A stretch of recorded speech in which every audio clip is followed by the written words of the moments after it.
project's late, the client's pissed, your boss wants someone to blame. This moment decides if you sink or you stay standing. A screw-up blows up in a meeting.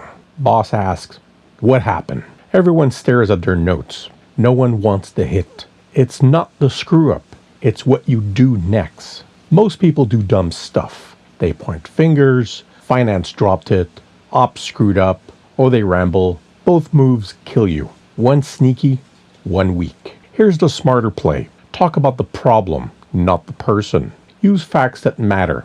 Time, money, results. Set the next step. This is how we fix it. That's how you look steady under fire. But even that falls apart if you miss the one thing bosses need. Bosses don't care who worked hardest. They care about what they can defend upstairs. Your call has to give them cover. Here's the move. Scope in one line. What's hit, what's not.